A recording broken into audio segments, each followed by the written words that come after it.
What's up, Guardians? Profane here. Thanks for checking out the video. We're only a few weeks away from the release of the final shape, and we're doing a little bit of preparation. If you're a player who's planning on beasting through those campaign missions to be ready for the Day 1 raid challenge, then you'll need to be sure to have a solid set of armor. If you're a new or returning player, this might sound tougher to do than it really is.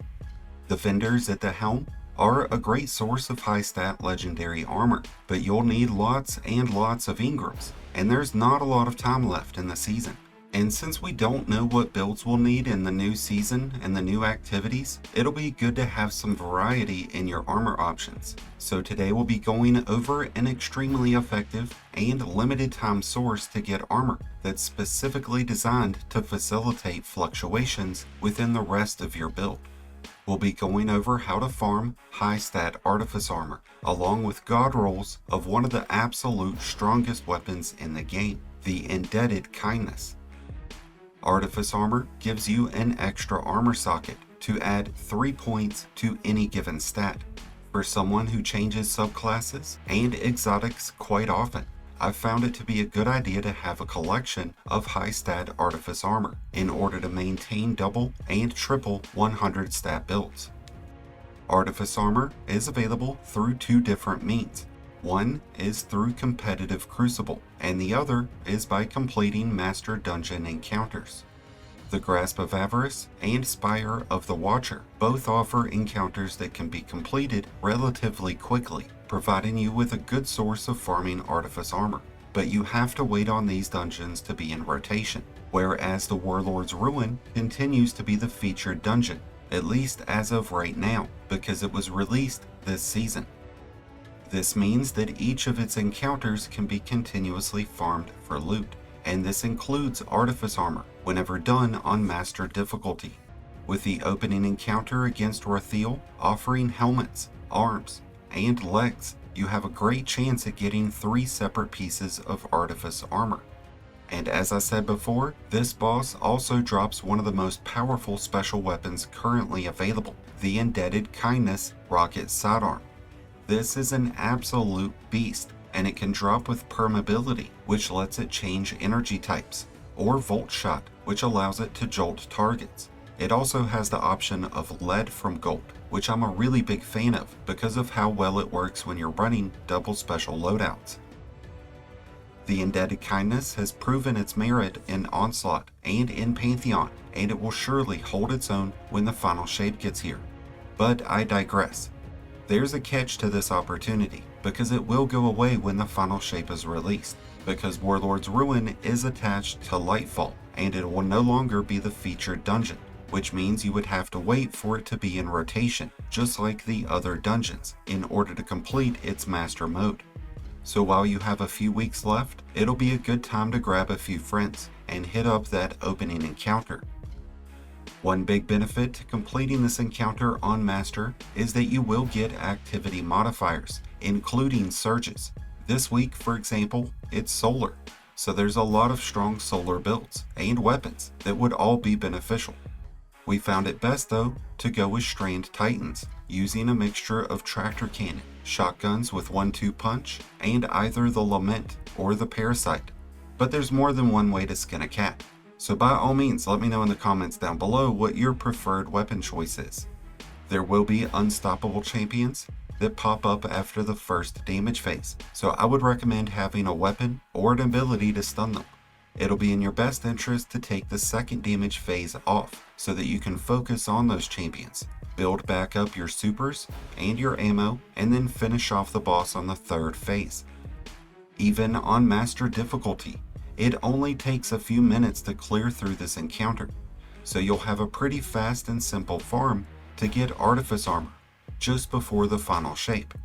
And there's no limit to how many times you can do this, and you don't have to wait on a rotation, so definitely take advantage of this while you can.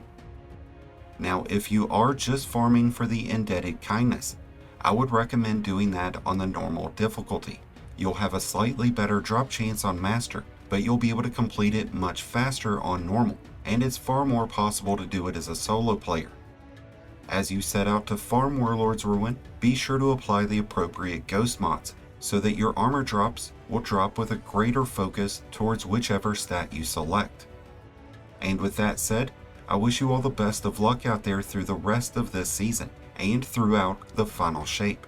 Let me know what builds you'll be having at the ready when the new raid gets here, and what you're looking forward to the most out of this new expansion. Thank you as always for checking out the video. If you enjoyed and found it helpful, then be sure to hit the like button below, along with the subscribe button if you're new. Both are greatly appreciated, and both really do help support the channel. If you're a new Light Guardian just starting your journey, or a battle-hardened veteran just looking for a new home, then be sure to check out the Discord link in the description below and join one of the greatest communities in all of Destiny. And until next time, Guardians, this has been Profane, wishing you all some happy hunting.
What was that? I just got a spike of weird taken energy. That was a chimera. It must be the Ahamkara's avatar.